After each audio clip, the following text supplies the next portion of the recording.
I love my life. I love my life. I love my life. I love my life. I love my life. I love my life. No, no.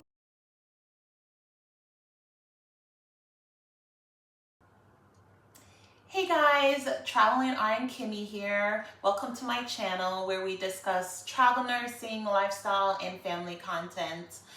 So in this video, I wanted to go over my salary for 2024. I know it's a little late because we are in June, almost July, but it's better late than never. And I definitely wanted to update you guys.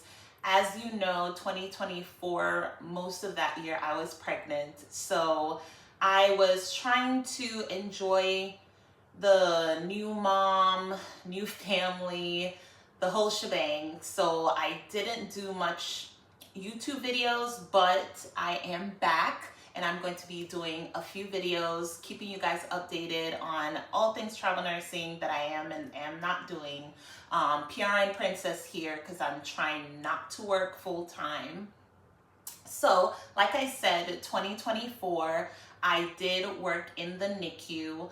I was only staff nursing, so at the end of the video, I'm gonna let you guys know the big difference between my salary as a travel nurse and my salary as a staff nurse.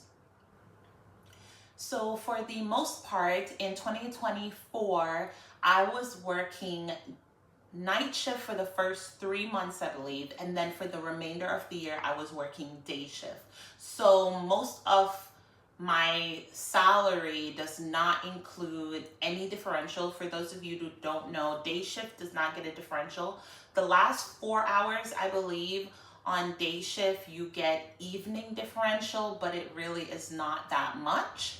And I decided to go to day shift because it was easier on my pregnancy. Night shift is kind of hard when you're super tired as it is, and then the whole nausea and everything going on. But like I said, I was on day shift for majority of 2024. I did switch back to night shift, but it wasn't until December 29th. And then as you know, that after December 29th, that paycheck technically went into 2025 paycheck. So therefore, I don't even have to really think and do the calculations for that. So like I said, majority of 2024, I was working day shift. Now, for my maternity leave, I did take 6 weeks off, and I did get short-term disability for that. So part of that also gets calculated in my salary for 2024. Now, disability, short-term disability in the state of Maryland, and I don't know if it's particularly to my hospital, but I can only speak for that. So the short-term disability for my hospital is $500 a week. You do not get no more than $1,000 in a 2-week period. So that's not a lot, but it is calculated in my salary. Now, my base pay in 2024 was $42 an hour. Now, if I did look at my paychecks, I went over a few of them. Some of them I did pick up an extra shift here and there. I did get a shift bonus.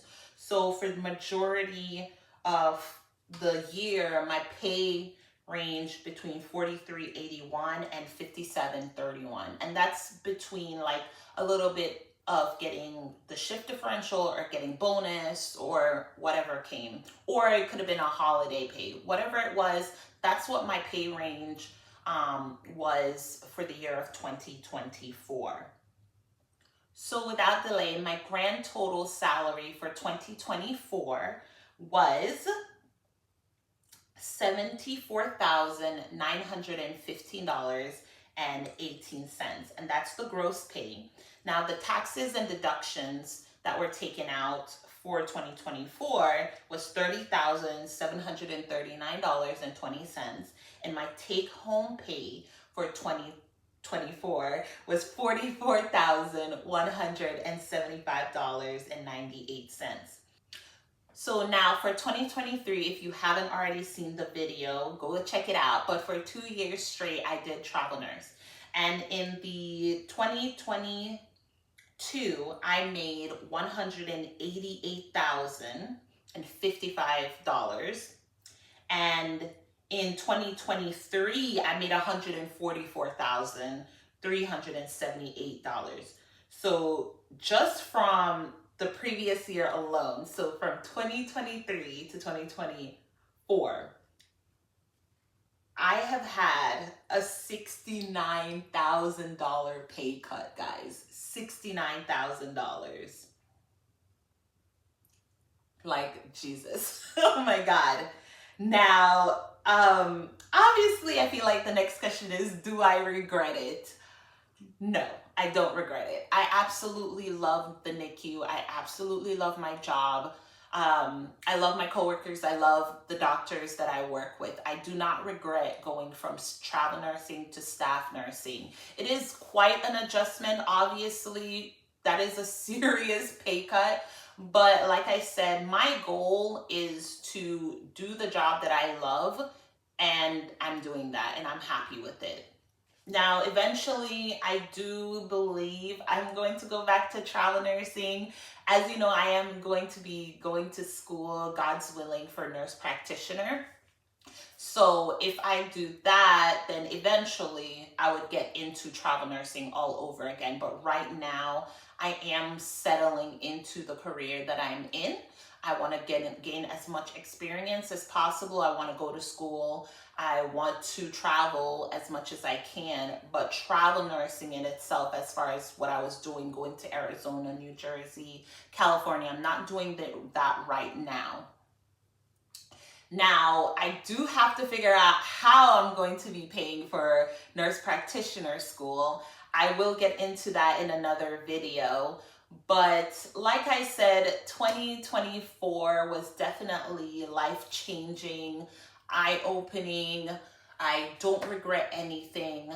$74,000 is not horrible, honestly. I wasn't even making that as a new grad, much less even 4 years into nursing. I wasn't making that. But one thing that I can teach you, because the salary for nursing is different in each state.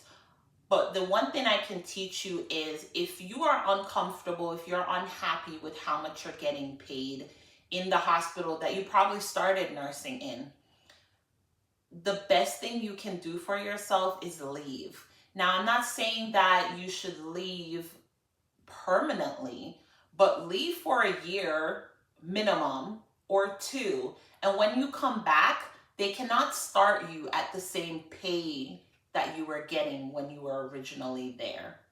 The best thing you can do if you do not like your pay is leave.